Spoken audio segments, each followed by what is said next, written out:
Eccoci, eccoci qua. Buongiorno a tutti. Mi chiamo Francesca Olivi e sono con Mina Dennert. Hi Mina. Hi. This first part of the talk will be in Italian, so I just saying it in English for Mina, and then we will have the entire talk in English. Quindi mi chiamo Francesca Olivi, sono giornalista e amministro il gruppo italiano di Io Sono Qui. Cosa è Io Sono Qui? È un network di attivisti digitali. Sostanzialmente noi siamo su Facebook in 14 paesi, compresa l'Italia, e ogni giorno andiamo a bloccare l'hate speech e andiamo a cercare anche e notificare le fake news sul social media. Siamo qui appunto per raccontarvi che cosa facciamo, come lo facciamo e anche con la speranza di far capire quanto questo lavoro sia importante per i diritti civili, per la libertà di parola e in ultima analisi per la democrazia. So Mina, I just introduced us very quickly, and the title of discussion today is quite huge because it's counter-speaking aid today to strengthen tomorrow democracy, which is, I mean, you take a little thing. Let's solve this today. Yeah, a huge one. So I hope that at the end of this hour, we will be able to explain. Mina is the creator, is the person that started everything. And so I would like to know from you how this idea came to your mind. I mean, at one point of your life, you decided to create a network of citizens around Europe and around the world to stop hate speech on Facebook. Why? I didn't imagine that it would be this big. I just kind of, I'm also a journalist, and I saw actually more female and more people of color that were also journalists and politicians and people in media in general that were struggling to get their voice out, and they were also many times attacked. And there was so this is like 4 years ago, even it's actually more than 4 years ago now, and I hadn't heard. I mean, Brexit hadn't happened, and Trump hadn't. The election in the U.S. election where Trump won hadn't happened, so I hadn't even heard about. I hadn't even heard the word fake news or trolls, or I was living in a bliss of that, you know, that the internet was kind of a few people were kind of spreading some racist stuff, but I didn't realize how big of a problem it actually was with the disinformation that was spreading. And it was just by chance that I kind of I became friends with someone that I knew. Just, you know, I didn't know that person very well, and we became friends on Facebook. And I saw what she started sharing, and it was, you know, to me as a journalist, it was so obvious that that this was, you know, nothing of this was true, and her and her friends really believed in it, and they were spreading it, and they got really scared about all these things with Muslims. This was like the theme was Muslims coming to Sweden to terrorize and rape women and take over the country and make everyone in Sweden live after Sharia laws. This was kind of the theme, and I saw it also, like it was also spreading with people that I expected kind of more from, because I'd seen racism before, but it was kind of from the usual suspects, like people that I kind of expected it from. And so this kind of made me realize, I kind of connected the dots and realized, okay, so this is something that we really need to do something about. And so I kind of just started counter-speaking myself. So that was the start of it all. I went into those comment fields where her and her friends were active. And I also, it's kind of easy because of the algorithms. It's very easy to, like, if you start liking something or you become part of something, Facebook shows you all the opportunities, all the other groups or all the other pages that they think I might like. So it was kind of this just whole world opened with all these fake sites. It was hundreds and hundreds of sites and groups that were constantly spreading the same message every day. And they were attacking also. They were targeting people. They were targeting politicians that they didn't agree with. They were targeting women. They were targeting, like, it could be comedians, it could be musicians, it could be anyone in the media who didn't, who they, didn't like, or anyone who spoke up for human rights or equal rights, or so. And so you decided to create also a group of friends. I mean, you started saying, okay, if they do that, let's try to do the contrary. I mean, taking friends, creating a private group, and try to counter-speak to them. Yeah, so I thought it was actually very, very small. I was just thinking, okay, this is kind of simple, and if more people did this on a general basis or a regular basis, I think, because I kind of saw that I made a change just from being alone in a comment field where there were like 200 people. I realized as soon as I wrote, I don't believe that, or I don't agree, or something, the discussion changed a little bit, just very little, but just by one person, it changed, just small. Maybe they didn't write anything more in that comment field, or I could make like very, and also with the people that I knew, there was a really big chance of influencing them and kind of helping them to, give them links to other sites and, cool down the situation a little bit. So I asked a couple of friends, have you seen this? Do you realize how big of a problem this is? And, why don't we all just take 5 minutes every evening to, answer when we see things like this, when they spread disinformation, or when they start spreading fear and hate. Because usually people we all are used to debunking. There's lots of people that are doing debunking on the web and in social media. But what we do is not debunking, actually is actions, which is not very easy to make understand. We stay in private group, the groups are closed, and we check the Facebook to understand where the hate is spreading in the comment field. I mean, it's not, it's exactly in the comment field, only in the comment field, and especially in the places where there's more traffic. So it might be general hate against, for example, in Italy, the migrants are always victims of hate speech, but also female, a lot, even famous female. And but then sometimes the hate is created by the fake news. I mean, there are fake news that are making people hungry, and so the hate comes out. And then we decide every day. We decide to go in a comment field, and we all go there and we all comment. And this creates, I mean, what Mina just said. You can see that the haters become silent. We never reply to haters. We just write our comments and like the others of the group comments. So our comments grow up, and you see them first, and you don't see the hate anymore. So when you go there the day after, and there's no more hate, and the day before us arriving, there was like huge spreads of hate. And then there's all the silent people, all the people in the middle that are not haters and not counter speaker like we are. And sometimes they do not write. Most of the time, they do not write. They do not express themselves. And you see that when you stop hate, then those people start also writing, start saying what they think. And this is great because, but we know each other since 2 years now. But my question is how it came to your mind.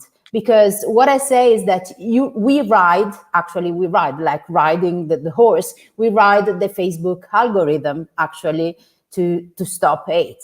This is what we do. And now it's very clear what we do, and it's also clear that it's working. And maybe later you can talk us about some research that has been done. But how it came to your mind 4.5 years ago to do like that? I mean, going there as a group, commenting each other, liking each other, just in the comment field without replying to haters. We have specific rules to do our action, but I mean, it's something that is you thought and then you changed during like doing it, or you had this illumination to do like that? No, I was like I said, I was reaching out to friends, and so we started to go into the comment field together, and that was that we did it together was to support each other, because it's kind of a little bit scary and a little bit intimidating, and you feel very lonely if you're constantly just, you know, one or two people, or as I had been, totally alone with all these haters. So I can actually remember the first time someone liked my comment, because no one would. I mean, I would always go into those hateful comment fields, and everyone would just say I was stupid and I should shut up and go to hell. So I kind of remember that feeling when I was in one of those comment fields. This was the first evening, I think, that we, you know, tried to do it together. And I think we were like 20 people in the beginning or something. And I remember that, you know, I said something and someone liked my comment. And the feeling of that, you know, just not being alone there was so uplifting. And so this is just like you say, you have the same problem that we had and that we still have in Italy, and all the groups that we're still, you know, now that we have spread all over Europe, we're in 15 countries. We're also active in Australia and in Canada, and India is a little bit starting. And so we all see all over the democracies in the West, we see the same problems. And of course, everyone struggles with the same. So, I mean, the general problem is, of course, that anyone can write anything. So they can make something look like it's news, but they just, you know, make stuff up. And so we all know about this now. We all know about troll factories, and so the problem was everyone knew about this, and everyone was kind of worried about it. So the group kind of just spread by itself. More and more people had felt.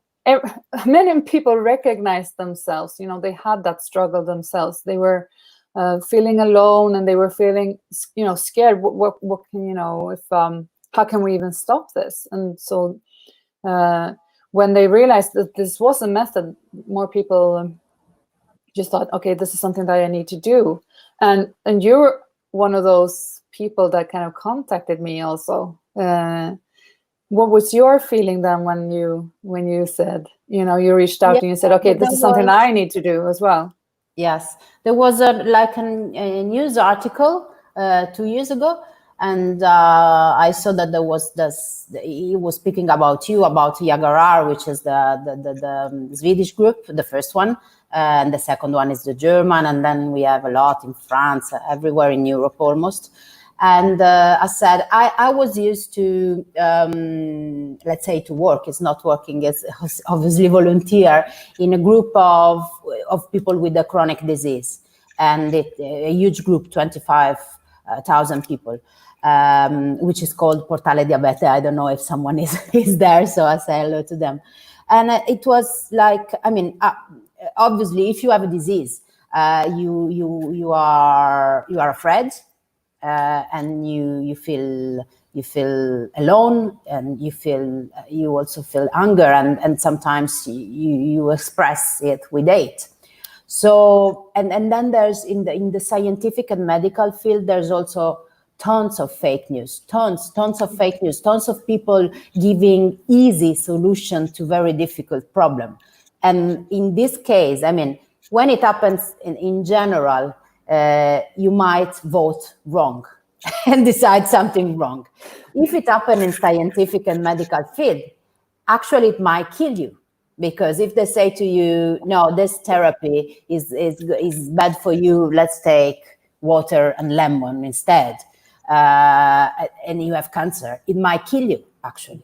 So I felt really the need to be outside where everyone was, and then I was journalist and I was doing news, televisive news on against fake news and stuff like that. So, and I really felt the need to do it on Facebook, because actually I think that Facebook is the place where the most fail.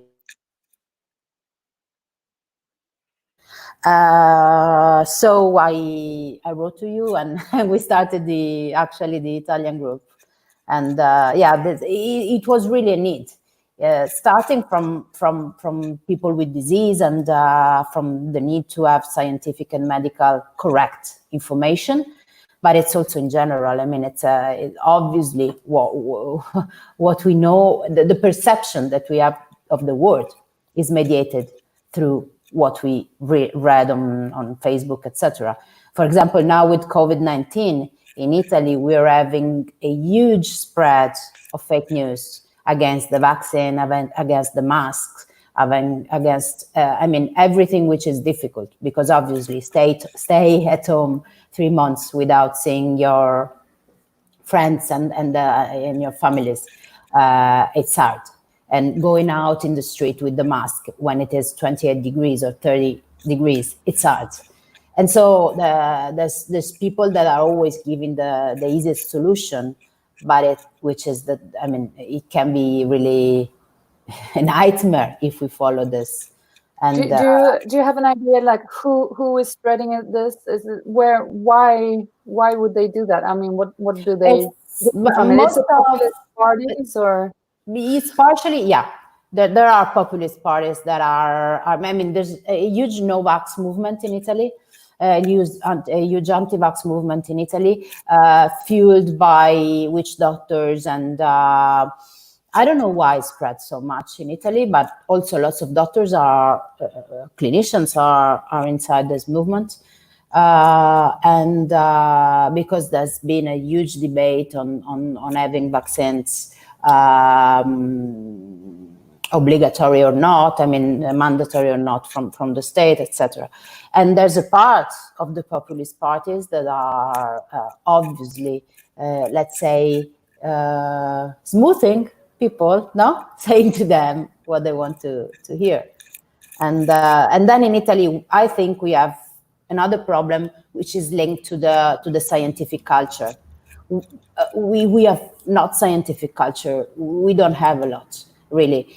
We don't study a lot, but really in the elementary school, in the first when you're a child, you don't study the scientific method. No one says to you what's the difference in between a study which is certified and comes out in certain places, and someone else that is saying that they did a study. Yeah. Without do people, peer review and yeah. Sorry, I was interrupting. No. So do people like generally, do they trust like official sources? Like if there's a every state, time less. I mean, there's lots of official sources, but obviously populists are trying to switch them down or to say that they're not trusted, and then for this COVID, there's been really lots of yes and no. It's like that. No, it's like, and when at the end, the only thing that the scientists should have said is, we don't know at the moment. Yeah, we are and that's also so that's also a problem with science in general. And I think people, since everything's going so fast, also on social media, it's hard to kind of keep two thoughts in the head in the same time, and there are a lot of, depending on like how you ask the questions, even research can be contradictory, of course. So it's always hard for people to know where to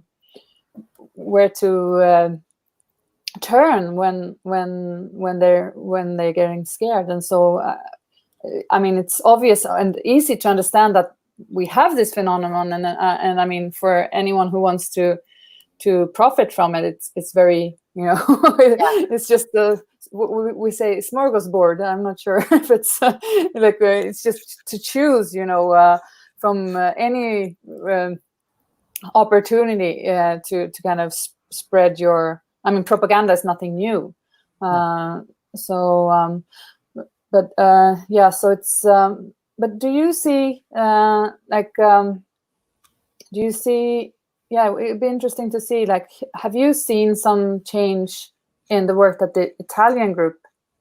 Are you like the COVID? Both in COVID but also like during the 2 years that you've been doing this? Have you seen? There's a switch. I mean, it's something that this has been very, very clear.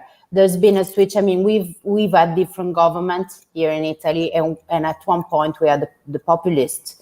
And when they were at the government, there was like very, very evident fall down of the hate speech on social.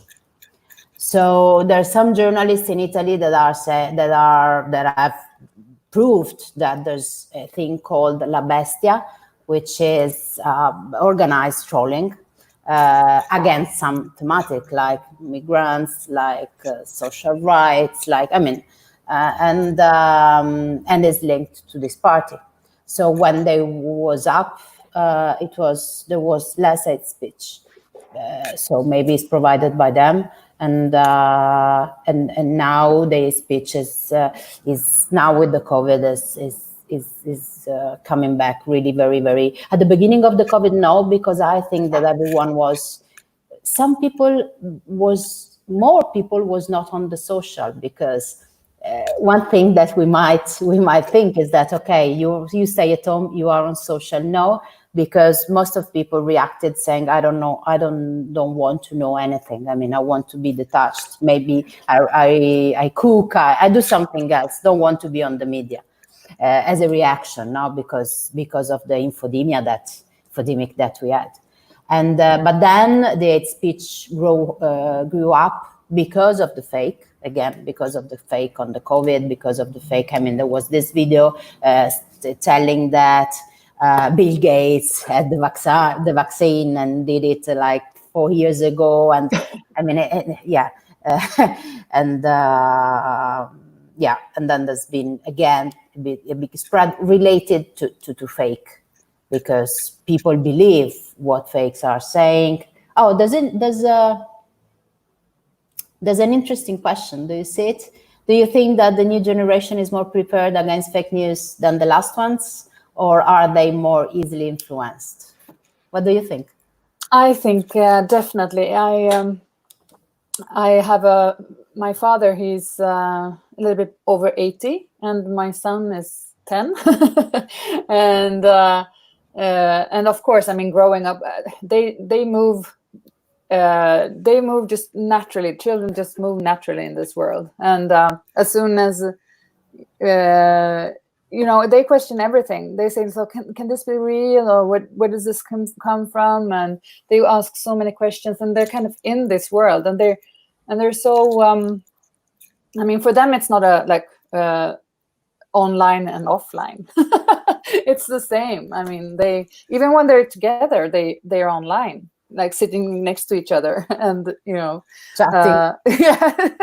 Like, why don't you speak? You're in the same room.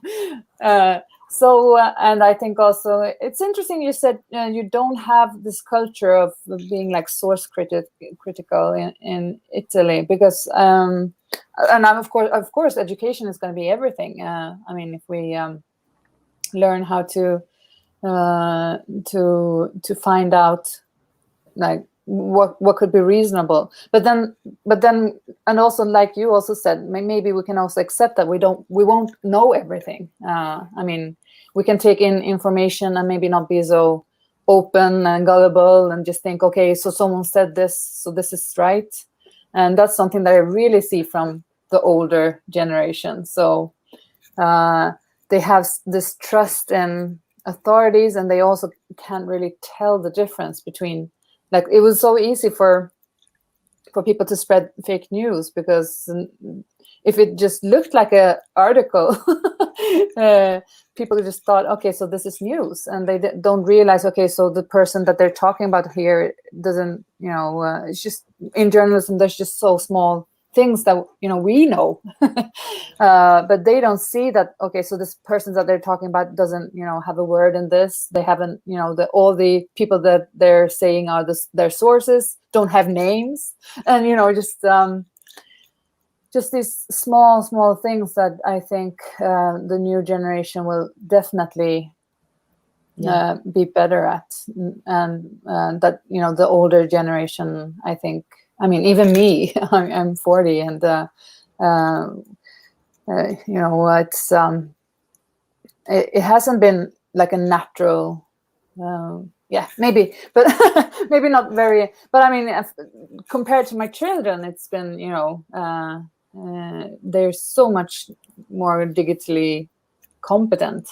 Yes. So, and also the younger generation growing up with so many. I mean, it's hard for them to just see like how they all came up to support Greta Thunberg. Yeah, for example, and they're so much more aware.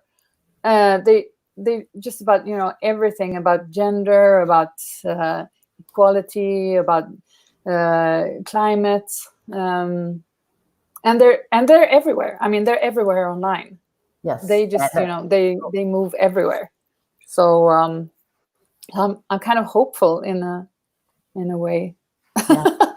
But it's just let's not hope the older generation destroys too much before they get the power. Yeah. In my previous life, I was working on MTV, which is, we always did research about the new generation, all the new generation that were coming every 5 years.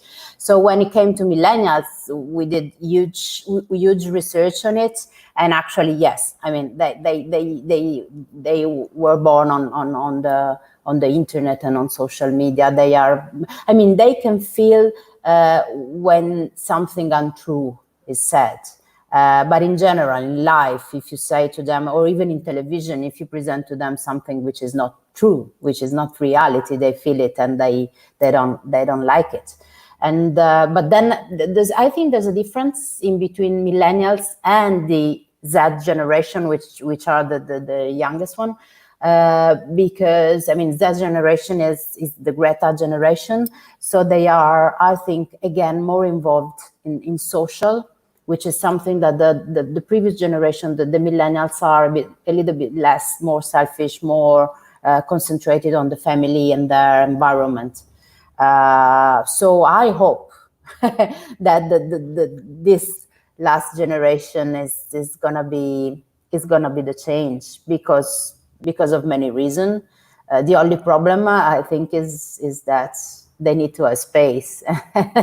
So we need to get out and leave them the space. For example, we have lots of problems in engaging them on our groups. Yeah, but we did that deliberately, right? We said, okay, so this is something that we kind of had a discussion about, at least maybe you just kind of took on those rules. Maybe you never had a discussion about it in Italy, but we thought about it, when bringing in children, because they were very aggressive. During these 4 years, there's also been an election in Sweden, and you described a little bit what it is that we do, but so we go into the hateful comment fields, and those are generally run by trolls or on their platforms. So they got very irritated, of course, with us, and we were also dragged into all this hate. We were, I think, we were, for a year or so, I think 10,000 of our members were doxxed, and I was, like, on a daily basis, I was threatened and got hate messages and was lied about everywhere in the media, on social media, like in the alternative media, not in established media, but and they also, they really came after us, and they they were also coming like to our houses, and and sending like bullets to our mail, and so they were. It was really scary, and really, I was like, I wouldn't have wanted to, bring in children at that point. So that was very, a very, like, what was it called, like deliberate decision to only bring in people that were 18. That could kind of because people got really, they came to their houses, and they, like, one of our moderators, she was homosexual, for example. Then they would put like posters on her door where she lived, and one other was Jewish. They would like call to our. They would call our employers, and they would. I mean, it was just terror. God. So yeah, and we also, like, from the beginning, we also thought, actually we had a thought of a woman in her 50s that was kind of the people that we thought, these people can get engaged. And I know we're all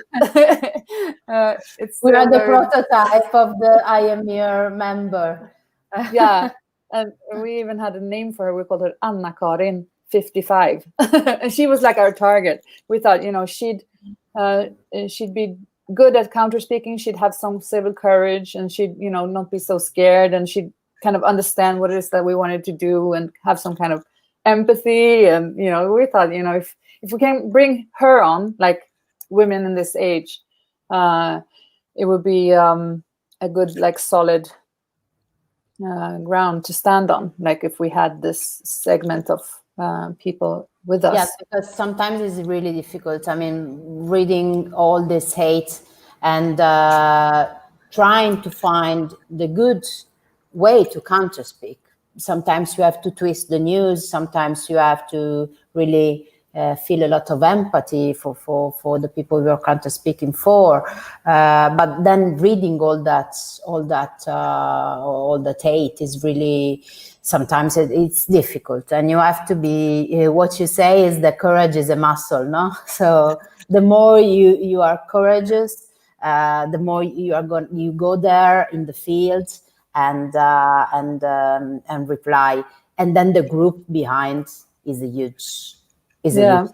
I mean, as also the research are that we have several research done in different countries about what we do, and also the research are saying that. I mean, the strength of the group behind you gives you a lot of courage to face everything almost.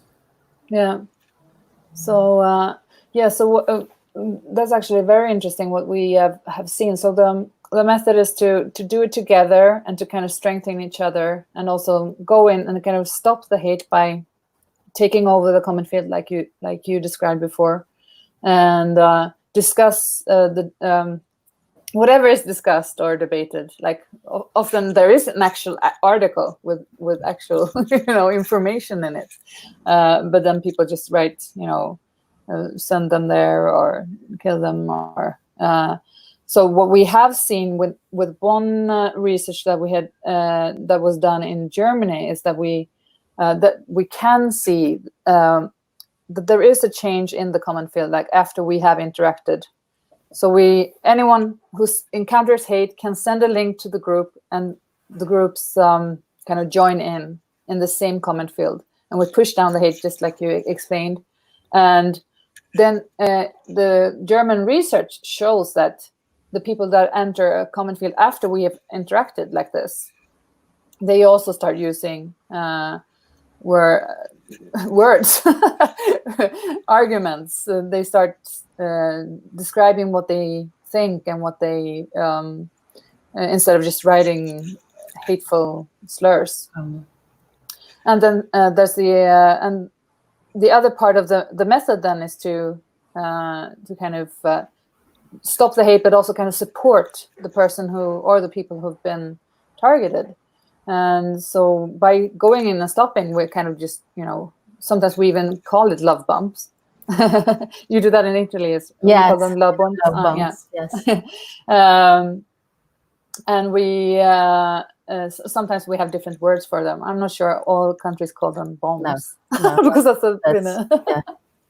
But we so this is also part of the method to kind of support people, because something that we have seen and is that if you get all the hate, but then if you also get some support, it means a lot. If you're on that side of getting just hate, and then getting someone, even if they say you're ugly, you're stupid, you mean nothing, you're worthless, and you don't really believe that, and you know that, okay, this is a troll, but seeing it like 200 times or 300 times, you're just trying to get it all off your wall. It's just, it makes people think twice before they publish something. So this is, this is kind of the core of everything, that we, don't want people to self-censor themselves. And after a while, there would only be one type of politician or one type of journalist, or people wouldn't, even dare to write about all these important. I mean, who would? There's this journalist in Sweden who was actually he was doing an investigative journalism about the trolls, and he had to move. I mean, it was just terrible what they did to him and his family. And so, of course, if they use these methods, people are, I mean, everything from just not writing that tweet, just thinking twice and saying, okay, it's not worth it, to just saying, okay, I won't even, I'm a journalist, but I won't do this. I don't dare to, or my family, we can't, afford to move, or my wife has this job, but we can't, go on the ground every time I write something. And also politicians kind of quitting their jobs. So that's also part of all of that. And we have seen, like, also with research now that shows that getting the support, and of course not in like if it's you have to move, or you're threatened to your life, then maybe the support from a group is not that important. But just someone standing up for you is so important, and we can actually show now with research that it has an effect, that we stand up for people and we support them. And the third thing is that we also do support each other. So we get so much from doing this together. We get so much strength from each other, and get so much more courageous. It's happened last week in Italy with the Italian group, that there was a mayor of a little city that was strongly woman, obviously, most of time is woman, was strongly attacked, and it was a troll attack because people were writing actually in Russian. So they were writing Cyrillic. And there was this very strong attack, and she asked for our help. I mean, she wrote to us through a friend of her, and she said, please come. And it was, even if it was a private profile, we usually don't go on private profile, but the post was public because she's a mayor, so that she's doing things public. And we went there. I mean, and it was incredible. They shut off, just simply. They disappeared from her profile. Yeah. And I mean, it's even if it's little drops. I mean, it's but every day full of little drops all around the world. It can make a change. Obviously, there are other kind of battling against hate speech, like everywhere there's this campaign which is stop hate for profit, and there are Coca-Cola and other companies quitting from going out from Facebook advertising because they want less hate speech on Facebook. There's several ways, obviously, to stop hate speech. We are trying to change the system, staying inside the system. No, I mean, you can choose. I mean, you can battle from the outside, and you can do the revolution from the outside, or you can try to do it from the inside. Yeah. So this is, I mean, our method's been around since 4.5 years, so we can't really change it now. It needs to be where the hate is. I mean, that's kind of the whole point of the. But I mean, we can do more things, of course, and of course, and also, like you say, this needs to be like a really broad fund. I mean, it's not only us fighting hate on social media, luckily. Hopefully, yeah. So I think all methods are so welcomed as long as you do something, you react, and that's that would be so terrible if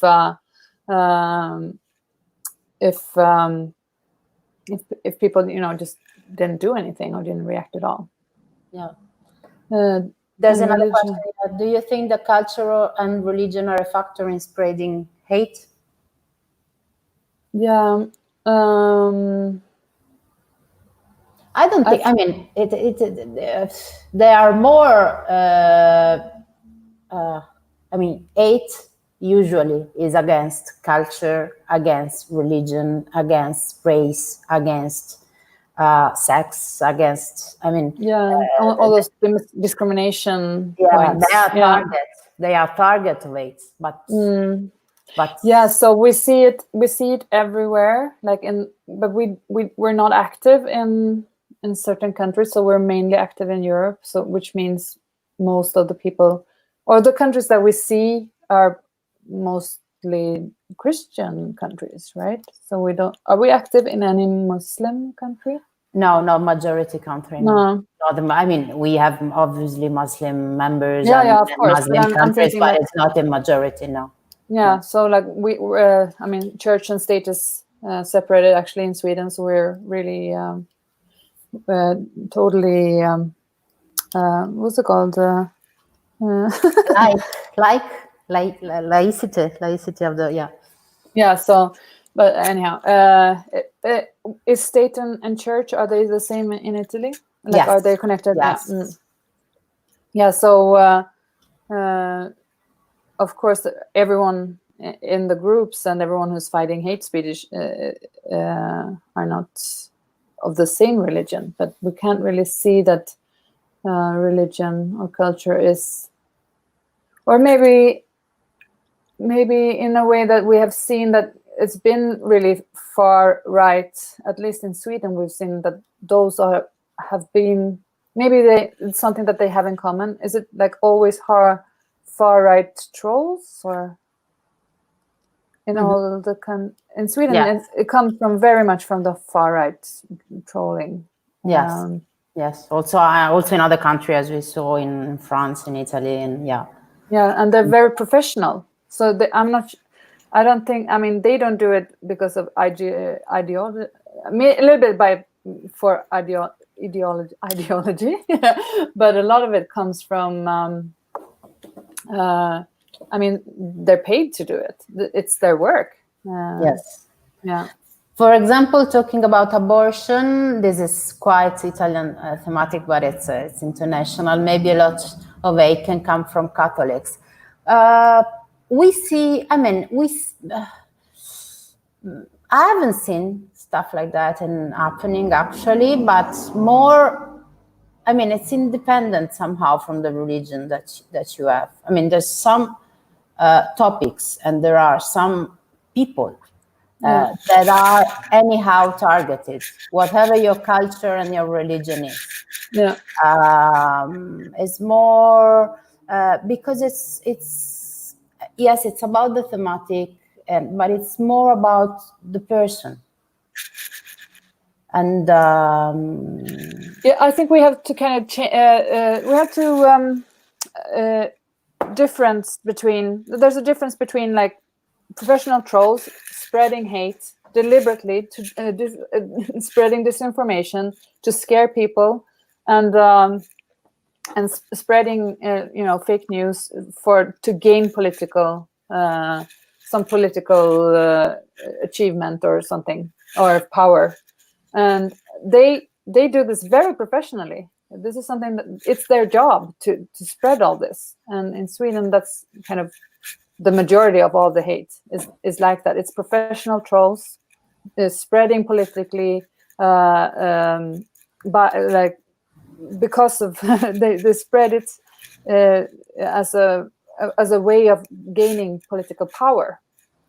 And then there's the followers, and they can react to all of this. Probably most of them are just kind of scared, like this lady that I kind of got inspired to to start the whole network from.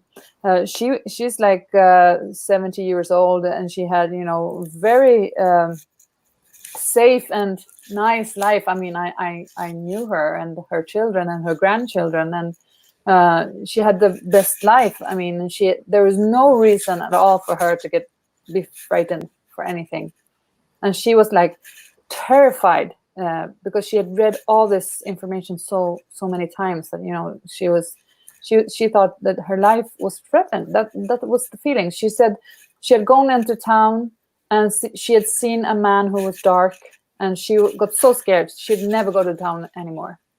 And so she, I mean, when she expresses those things, she kind of spreads the hate, but it doesn't come from her. Like, she's not the original source of the hate. She's just someone who gets really, really scared from this, and then she starts to join all these groups, and then she starts to like share all this fake news, because she's like, oh, have you seen, now the Muslims are coming here and they're going to stone us, have you heard? And and so she spreads it, and then her friends get terrified, and so she's part of it, but she's not like the main reason for the hate. That comes from like really professional people who know exactly what they do, and they've been doing it for years before, but now they've with internet and with social media, they have just had enormous spread, and we can also see, like with Cambridge Analytica and all those, and we know that that the elections are being mixed with, and these organizations or these groups also are there to change and to change the results of free elections. To come back to the democracy problem, that when it's politically motivated and they attack journalists and they attack politicians, it becomes like really concern for all of us, because we elected those politicians that they're scaring away, so they're taking our voice away. And so it's very maybe people need to see this chain of you don't think maybe, oh, you're not Muslim or you're not Black, so you don't need to get engaged in this. But if this spreads more, it will affect all of us. I mean, it will affect. They can get any political decision if they continue with these methods, and people silence and we do nothing. And the social media platforms let the hate be there, and the politicians don't. Like for example, when all these hate, I received death threats to me and my family, and I received bullets, and they said, okay, this day we will come to your house and we will kill you. And the police, they did. I said, okay, so this person has said he's coming to my house and he lives there. You can go to his house and investigate this. He should go to prison or something for doing this. And they just said, okay, so he lives there now, so he must have moved. So they knew who this person was. He was a famous Nazi living 200 meters away from me. And they did nothing. So legislation, people need to, everyone, we're kind of the civil movement of this, but everyone else kind of needs to get involved as well. And we need to really, it shouldn't be so easy to hate people and to scare people, and to politicians and journalists should not receive death threats, and not being that no one is that the law doesn't work, and that there's no legislative prosecution, or people just go free if they threaten someone.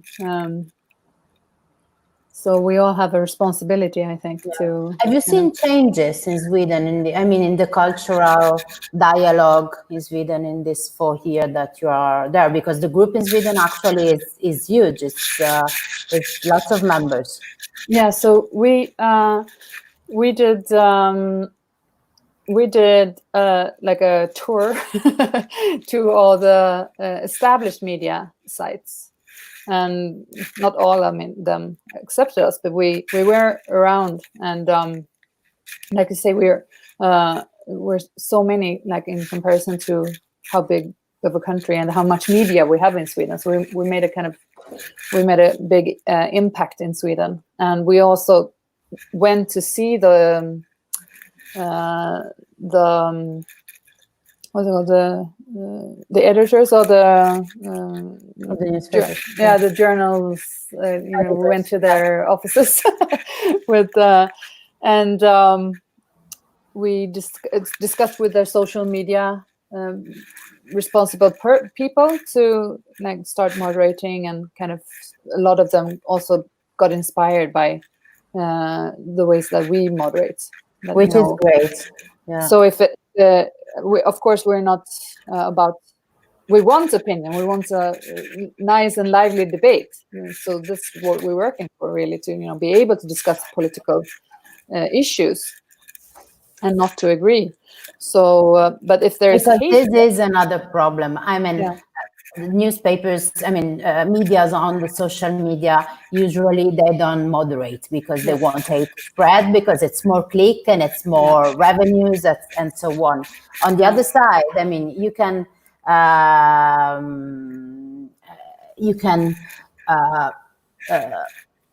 anyway have clicks. If you allow all the people to say what they think in a nice way, in a normal conversation, then you have lots of people participating anyway. So hate is not the only way to participate. And and here in Italy it's very difficult, because we have at the moment we have newspapers, huge newspapers that are titling to have hate. They do titles in order to create hate in the comments. Click what was it called? Clickbait, yeah. And actually, when we started, they all kind of had this. They were all turned into one moderation company that was in a small town in Sweden. Everyone was using them, and they were totally bad at what they were doing. So a lot of them also took back, actually. So I'm really proud of that we kind of made a change, actually. So they took back their moderation back to their own company, and they started doing it themselves. And some of them actually did it, they just took our rules. And also, like, if there is hate, they took it away, and they took the person away. And, just to like you say, to free the space for the debates. So that's the whole point. Okay, I see. I would say there's another question, and I would say we have like 4 minutes to go. So it's maybe the last one, and then there we go. This is quite technical. Now that the algorithm has changed, how does your counter speech work? Has it changed? It doesn't change for our method. We still, we write our own messages in the comment fields where it's hate, and we like them. We like each other's, and comment under each other's and discuss under each other's, and in that way we kind of press down the hate in the further down, and so the algorithms hasn't changed in a way that affects our method. Yeah, because at one point you had last comments, more pertinent comments, all the comments. So you maybe have to change the thing, and then you anyway see them, because there was a period like 1 year ago where it was more difficult to find our comment, because obviously the thing is that we need to push the others of the group's comment, we need to like, etc., but you need to find them. So at one point it was difficult to find, at least in Italy, but I think everywhere. But now is again, I mean, once you go there, you see the comments of your friends in a way. And if you enter from another profile, because obviously you are populated, so everyone has his own profile. But anyway, when the group is huge, so when there's like more than 50 people commenting, you see us. You don't see anything else, because it's also something that you can click. You can decide, like, if you want to see top comments or you want to see the last comments. So this is something that you can change yourself, like to more easily find.